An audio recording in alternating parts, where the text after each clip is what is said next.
So that's how we can use computed. Let me come back to those inputs. I mentioned that event listening works just as before. You can call those methods as you need to. You can forward the default event argument. It's forwarded automatically if you just point at the method. And you can forward any other arguments your methods might need. But you can also use other core view features with the composition API. For example, vModel to add two-way binding in case you wanted this here. So instead of manually listening to the input event and calling our functions here, which of course works and is fine, but instead of just doing that, you can also use vModel. And here's the cool thing, vModel also accepts refs and reactive values. So here I can just bind first name, and here I just bind last name.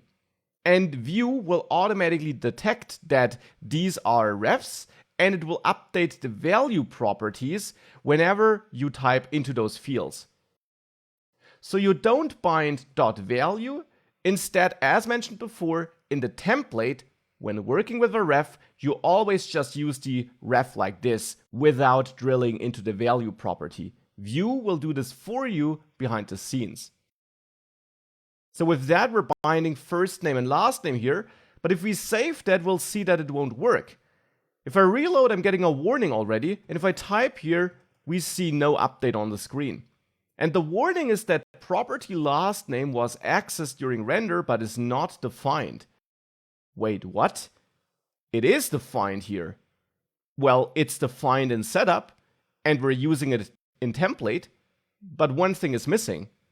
We're not exposing it to the template. Whatever you want to use in a template needs to be part of that object you return at the end of setup. And here, we're not returning first and last name.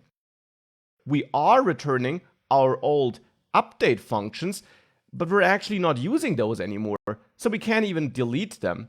Instead, we should now expose first name and point at our first name ref, or use the shorthand if we use the same key name as we have for the variable name, and expose last name. So we need to expose those two refs under any names of our choice, for example, under the same names, so that we can access them here. And now with that, if we save this and reload, the warning is gone. And now you see two-way binding works just as before with refs here.